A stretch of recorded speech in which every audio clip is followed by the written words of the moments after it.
Minsan ang kasikatan ay may mga hindi rin kanais-nais na kapalit. Isa na doon ang posibilidad na malagay ang buhay mo sa panganib, maging ito man ay dahil sa inggit, obsesyon o pagkakaroon ng mga hater. Magandang araw at welcome mga kakantuhan. Sa mga taong mahilig sa mga true stories, true crime at kakaibang kwento, please subscribe and i-turn on ang notification bell para lagi kayong updated sa ating mga video. Nag-a-upload po kami ng mga bagong kwento, 1 hanggang 2 beses kada linggo. Kung mahilig kayong makinig sa musika, maaaring narinig nyo na ang pangalan ng singer na si Christina Grimmie. Nakilala ito nang sumali siya sa sikat na singing show na The Voice, pero bago pa iyon, nakapagtatag na rin siya ng isang magandang reputasyon sa kanyang YouTube channel nang may halos 2 million subscribers na noon at milyong-milyong views. Subalit ang kanyang kasikatan ay naputol ng maaga dahil sa matinding obsesyon ng isang fan. Anong eksaktong nangyari sa singer at anong mga dahilan kung bakit ito nagawa ng pumatay sa kanya? Si Christina Victoria Grimmie ay ipinanganak noong March 12, 1994 sa state ng New Jersey. Nagtatrabaho bilang isang receptionist noon ang kanyang inang si Tina, habang ang kanyang ama naman na si Albert ay nagtatrabaho sa Verizon Communications.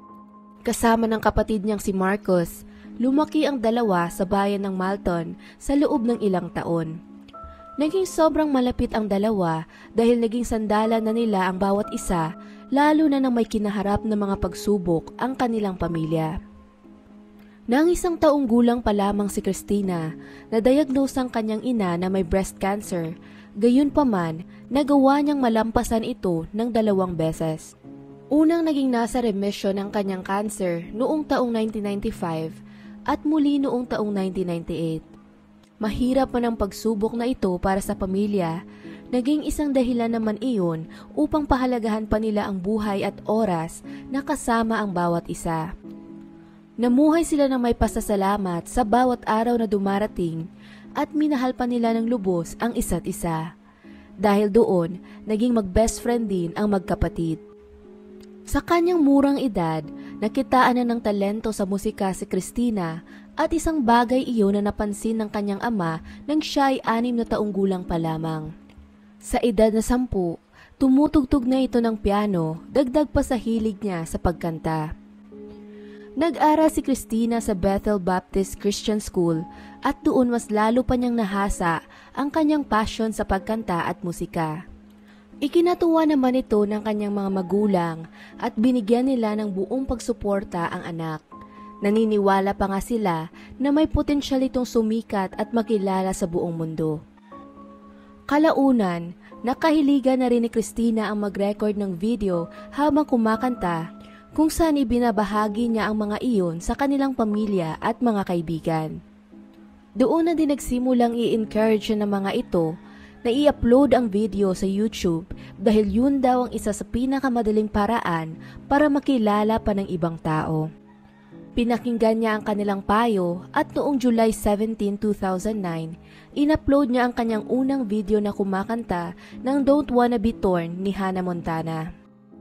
And I'm going to be playing on piano, and if some of the notes are wrong, or whatever.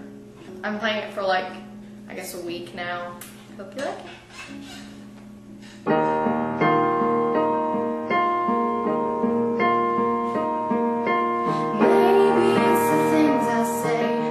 15 years old pa lamang siya nito, kaya hindi niya alam mga asahan o kung may manunood ba ng kanyang video. Lingid sa kanyang kaalaman, ang unang video niyang iyon ay magiging isa sa paraan para siya ay makilala pa ng karamihan. Sa loob ng ilang oras, nakakuha na siya ng lagpas sa 10,000 views at marami ring pumuri sa kanya sa comment section. Dahil dito, lalo pa siyang na-motivate na patuloy na gumawa ng mga video at sa ika-3 video na ginawa niya, nag-viral siya sa pagkanta ng Party in the USA ni Miley Cyrus. Nang pagkakataong iyon, nagkaroon siya ng milyon na views sa loob lamang ng ilang oras at nakakuha rin siya ng libo-libong bagong subscribers. Ang pangyayaring ito ay sobrang nagpabago sa buhay ni Christina na naging sikat pa siya hindi lamang sa kanilang paaralan kundi pati na rin sa iba pang mga bansa na nakakapanood ng kanyang mga video. Pero syempre, kagaya ng nararanasan ng karamihan kapag unti-unti kang nakikilala online, maliban sa mga papuring natatanggap mo, minsan may mga kasama rin itong mga pang-iinsulto. Isang bagay rin itong hinarap ni Christina ng mga panahong iyon.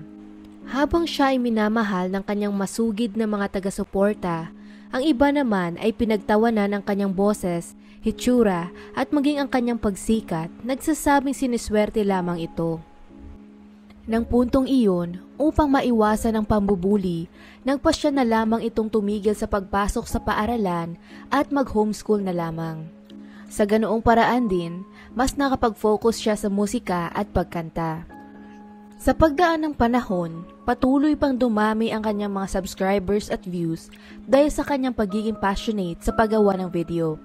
Dito na rin siya napansin ng iba pang malalaking YouTubers kung saan nagsimula siyang makipag-collaborate sa kanila sa pagkanta. Nagresulta ito sa pagkakaroon niya ng exposure sa mas malaki pang audience. Buwan ng January taong 2011, tumungtong na ng lagpas sa 500,000 subscribers ang kanyang YouTube channel. At pagkalipas lang ng ilang buwan, nanalo din ito ng second place sa My YouTube competition. Ang nakatalo sa kanya ay ang sikat na personalidad din noon na si Selena Gomez. Pero bagaman siya ay natalo, dahil sa kompetisyong iyon, nakuha naman niya ang atensyon ng ina ni Selena na si Mandy TV. Inalok siya nito ng kanyang management services na malugod namang tinanggap ni Christina. Doon na siya nagsimulang mag-voice training at madalas niya ring nakakasama si Selena Gomez. Sa mga sumunod na taon, patuloy siyang nagsumikap para maabot ang kanyang pangarap kung saan lumipat din siya sa Los Angeles kasama ng kanyang ina para sa karagdagang training. Dahil din dito, lumawak pa ang kanyang koneksyon sa music industry.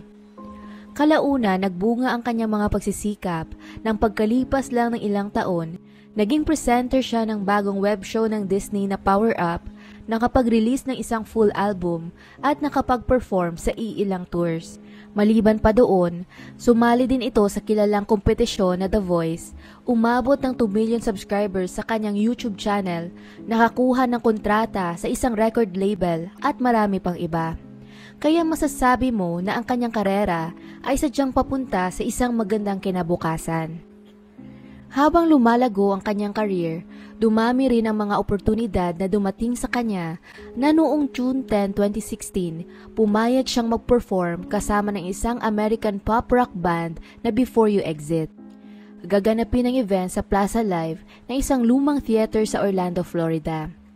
Bandang 2:15 ng hapon ng araw na iyon, nagpost pa siya ng video sa Facebook upang yayain ang mga fans na umattend sa event at suportahan ang show. Hey guys, what's up? We're in Orlando today. Please come to the show if you live near Orlando, Florida. We are at the Plaza Live. Please come out.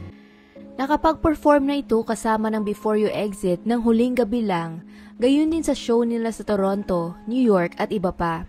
Kaya alam niya na ang mga magaganap sa buong show dahil ilang beses na rin nila itong ni-rehearse. Hindi din ganoon kamahal ang ticket sa event at nabibili lang ito sa halagang $15 or 825 pesos na tamang-tama para sa mga fans na gusto siyang makita. Lalong-lalo na ang karamihan sa mga ito ay mga kabataan. Nagsimulang pumasok ang fans sa venue mga bandang 6 p.m. at nang tumuntong na ng 7, si Christina ang unang nag-perform na nagpasabik pa sa mga audience. Kasama ng kanyang kapatid na tumutugtog bilang lead guitarist sa kanyang likuran, makikita sa mga tao na na-enjoy nila ang performance ng mga ito. Lahat maliban sa isa. Sa likuran ng mga sumasayaw at kumakantang audience, mapapansin ang isang tao sa likuran na mukhang seryoso at nakatayo lamang. Ang taong ito na nakasuot ng checkered na damit, pantalon at itim na sombrero ay ang lalaking nagngangalang Kevin James Loibel. Mukha man itong simpleng manunood lamang, pero yun pala may maitim na itong binabalak. Kilalanin pa natin ngayon kung sino ang taong ito. Ipinanganak noong March 10, 1989, si Kevin ay 27 years old na ng taong iyon.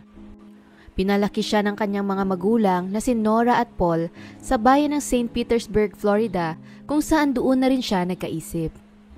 Limitado lamang ang available na impormasyon tungkol sa kanyang kabataan, pero ayon sa kanyang mga kaklase dati, siya ay medyo kakaiba at madalas lamang natahimik. Hindi rin ito gaanong kilala sa paaralan, walang masyadong kaibigan at sa halip, palagi lamang itong nakatambay online. Malimit na nag-aaway ang kanyang mga magulang na masasabi mong napakagulo ng kanilang tahanan. Maliban pa doon, dumarating din sa punto na sinasaktan siya ng kanyang ina kung saan minsan hinahampas siya nito ng kawali, tinatapunan ng pinggan at iba pang uri ng pananakit. Nangyari din nga isang beses na sa sobrang pananakit nito, nabali ang braso ng kanyang kapatid. Taong 2010, namatay naman ang kanyang ina sa aspirin overdose na nakalagay sa kanyang records bilang isang aksidente. Gayunpaman simula noon, sinisi ni Kevin ang sarili sa pagkamatay nito dahil madalas niyang hikayati ng ina na tapusin na lamang ang kanyang buhay. Isang pasakit ito na dinala niya sa kanyang puso sa loob ng maraming taon. Sa pagkamatay ng kanyang ina, nagsimula na rin mag-date ng bagong babae ang kanilang ama na ikinagalit niya ng lubos. Sa mga sumunod na taon, ilang beses na pinatawag ang pulisya sa kanilang bahay at halos ang lahat ng iyon ay dahil sa pagiging violente ni Kevin. Isang beses, sinadya pa nga niyang ipitin sa pinto ang kamay ng bagong kinakasama ng ama. Dahil dito, madalas silang mag-away at hindi magkasundo. Nang siya ay nasa 8 gulang na, lalo pa nitong nilayo ang sarili sa mundo at sa mga tao. Nag-drop out siya sa kolehiyo, madalas na kinukulong ang kanyang sarili sa loob ng bahay at sadyang umiwas kumausap ng kahit sino. Maging ang mga bintana sa kanyang kwarto ay tinakpan niya rin ng aluminum foil at hinarangan ang kanyang pinto para walang makapasok. At halos ang kanyang buong oras ay ginugugol niya lamang sa paglalaro ng mga computer games kagaya ng World of Warcraft. Nagkaroon din naman siya ng part-time job sa Best Buy kalaunan, gayunpaman hindi nasisiyahan ang kanyang mga manager sa performance niya sa trabaho. Di tumagal, nagpa siya silang ilipat ito sa Geek Squad team nang sa gayon hindi na niya kinakailangang humarap sa mga customer. Sa pagtagal ng panahon, unti-unti pa nga apekto sa kanyang mental na kalusugan ang mga ginagawa niya sa sarili. Sa edad na 25 years old, parang wala pa rin siyang direksyon, hindi rin sumusubok na makipagkonekta sa ibang tao at na parang walang hinahangad sa buhay. Subalit ang lahat ng iyon ay nagbago ng taong 2015 nang bigla na lang sumulpot sa kanyang YouTube recommendation ang video ni Christina Grimmie. Agad niya itong nagustuhan at marahil para sa kanya, iyon ang unang beses na nakaramdam siya ng pag-ibig. Kalaunan habang nakikilala pa niya ito, mas lalo niyang minahal ang lahat ng bagay tungkol kay Christina. Ang pagiging mahilig din ito sa gaming, pagkanta, pagtugtog ng piano at iba pa. Sobrang malaki ang naging impact ng singer sa kanya. Nasa sumunod na taon, pinagsikapan niyang baguhin ang kanyang sarili upang mapahanga si Christina. Nagsimula siyang magpapayat, nagpa-eye surgery, nagpaputi ng kanyang ngipin at nag-undergo din ng hair implant para lamang maitago ang lumalapad niyang noo dahil sa pagnipis ng kanyang buhok. Nagpa siya din itong maging debotong Kristiyano, nagsasabing si Christina daw ang nagturo sa kanya ng tamang daan. Nang narinig ng kanyang mga katrabaho ang kanyang mga delusyon, nagbiro sila na masyadong maliit ang pag-asa na mapansin siya ng singer. Pero dahil doon, mabilis na naging defensive si Kevin at nagbanta pa siya na tatapusin niya na ang pakikipagkaibigan sa kanila.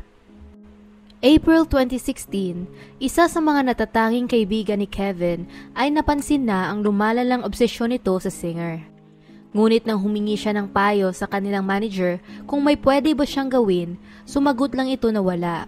Wala naman daw siyang ginagawang illegal, kaya wala rin silang batayan kung i-report nila ito. Nang sumunod na buwan, May 2016, bigla na lang lalala pa ang mga bagay. Bumili siya ng 2 baril kasama na ng ilang dosenang bala. 2 araw pagkatapos nun, bumili naman siya ng ticket para makita si Christina sa show nito sa Plaza Live. 2 araw bago ang concert, may ibinalik siyang mga science magazine sa kanyang katrabaho at kaibigan na si Cory. Ang nakakakilabot pa, para itong namamaalam nang sila ay nagkita. Sinabihan niyang mahal niya ito, na pagod na raw siya at nahanda na siyang magpahinga. Hindi man nauunawaan ng kaibigan kung ano ang ibig niyang sabihin nun, malalaman niya rin ito kalaunan. Nang sumunod na araw, inimpake niya sa kanyang bag ang iilang mga toiletries, ang 2 baril na binili niya, 1 hunting knife at 3 box ng bala. Pagkatapos nun, itinago niya ang hard drive ng kanyang computer bago nagtawag ng taxi para pumunta sa Marriott Hotel malapit sa venue. Doon siya nagpalipas ng gabi bago ang show. 10:00 ng gabi kinabukasan, pagkatapos mag-perform ni Christina at nang before you exit para sa event, nagpasya pa ang singer na magkaroon ng meet and greet para sa kanyang fans. Nag-set up sila ng table kung saan pumila doon ang mga iilang tao na gustong magpasign ng album o humingi ng autograph sa kanya. Doon na rin napansin ng kapatid niyang si Marcos ang lalaking nakapila sa pinakahulihan ng linya. Iniisip niya kasi na parang kakaiba para sa isang lalaking nasa ganoong edad ang pumila doon dahil ang karamihan ng mga fans ni Christina ay mga kabataan. Gayunpaman, hindi na niya ito masyadong inisip dahil kailanman hindi naman sila nagkaroon ng problema sa mga fan meeting kagaya nito. Sa paglipas ng oras, paikli ng paikli ang pila hanggang si Kevin ay naging malapit na sa unahan. Nang nasa harap na siya ni Christina, wala itong binanggit na kahit anong salita at tinitigan lamang niya ang singer ng diretso sa kanyang mga mata. At upang putulin ang pagka-awkward ng sitwasyon, inalok ito ni Christina ng yakap na madalas niyang gawin para sa mga fans niyang mahiyain. Pero sa halip na yakap, dito na binunot ni Kevin ang isa sa mga baril na itinago niya. Tinutok niya iyon kay Christina at hinila ang gatilyo nang walang pag-aalinlangan. Habang napuno ng sigawan ang hall, nakita ni Marcos ang unti-unting pagbagsak ng kapatid sa sahig. Nakapagpaputok pa ito ng baril ng 4 na beses bago siya natalunan ni Kevin. Nagbuno ang 2 sa sahig at nang nagawa ni Kevin na makawala sa pagkakahawak ni Marcos, nilabas niya ang isa pa niyang baril. Nang puntong iyon, naisip ni Marcos na siguradong siya na ang susunod na aatakihin nito at baka yun na rin ang kanyang oras. Pero imbes na itutok sa kanya ni Kevin ang baril, pinutok niya iyon sa kanyang sariling ulo. Pagkarinig nila ng huling putok, lumabas mula sa backstage ang ama ng isa sa mga miyembro ng banda at tuunan niya nakita ang 2 nakahandusay na katawan sa sahig. Ang isa ay ang wala ng buhay na katawan ni Kevin, habang ang isa ay ang nag-aagaw buhay na si Christina. Sinipr niya ito hanggang sa dumating ang emergency services kung saan agad naman nilang sinugod ang singer sa Orlando Regional Medical Center. Sa kasamaang palad, sa kabila ng paggawa nila ng lahat para lamang mailigtas ito, tuluyan pa rin siyang binawian ng buhay pagkalipas ng ilang oras. Pagsapit ng umaga, pagkatapos kumalat ang balita tungkol sa nakakalungkot na sinapit ni Christina Grimmie, milyong-milyong tao ang nagluksa, hindi lamang sa Amerika, kundi ang lahat ng fans niya sa buong mundo. At ang isa sa pinakanasaktan sa nangyari ay ang mismong kapatid ni Christina na si Marcos na nasaksihan mismo ang pagkamatay ng kapatid. Pagkatapos ng mga nangyari, maraming naging pag-uusap sa social media kung may pwede ba daw sanang magawa para maiwasan ng ganitong mga insidente. Kung may makakapigil ba daw sa pinaplano ni Kevin pero lumalabas sa investigasyon na maging ang sarili niyang pamilya ay walang alam sa kanyang binabalak at nagulat na lang din sila nang nalaman nila sa balita. Ang kaibigan naman ni Kevin na si Dean, kahit pa napansin niya ang lumalalang obsesyon nito sa singer, kailanman daw ay hindi sumagi sa isipan niya na aabot iyon sa karahasan at na magagawa nito ang ganoong kagrabing bagay. Isa din sa sinisisi nila sa pangyayari ay ang kakulangan ng security sa event kung saan ang mga naka-assign na guard sa venue ay tiningnan lamang ang bag ng mga nag-attend pero hindi na nila kinapkapan ng mga ito at wala ring mga metal detectors. Kung ginawa sana nila iyon, mapapansin nila kaagad ang tinatagong baril ni Kevin sa suot nitong damit. Gayunpaman sa huli, ito ay mga leksyon na lamang na pwede nilang matutunan upang mapigilan itong maulit sa hinaharap. Hindi na maibabalik ng mga sisihang ito ang buhay ni Christina at ang sakit na dinulot nito sa kanyang pamilya. Para naman sa motibo ni Kevin, hindi pa rin ito ganoon kaklaro hanggang ngayon dahil maraming posibleng factors na naging dahilan sa kanyang mga kilos. Isa sa mga anggulong tinitingnan nila ay ang pagseselos dahil nagalit di umano ito pagkatapos niyang malamang dinidate ni Christina ang isa ring musikero na si Steven Reza. At dahil hindi pa rin natatagpuan ang hard drive ni Kevin hanggang sa araw na ito, mukhang malabo na maunawaan talaga ng buong buo kung anong iniisip ni Kevin bago siya nagdesisyon na patayin si Christina, ang sinasabi niyang babaeng minamahal niya. Malaki pa sana ang potensyal ni Christina Grimmie na sumikat bilang isang singer sa buong mundo. Nagsisimula pa lang ang kanyang pinaghirapang karera pero naudlot ito kaagad nang dahil lang sa nakakamatay na obsesyon ng isang lalaki. Hindi lamang nawala ng mundo ng isang masipag at talentadong tao, kundi nawalan din ang kanyang pamilya ng isang mabait, mapagmahal at masayahing anak at kapatid. Taong 2018, 2 taon pagkatapos ng pagkamatay ni Christina, ang kanyang ina na si Tina ay tuluyan na ring pumanaw sa sakit niyang breast cancer.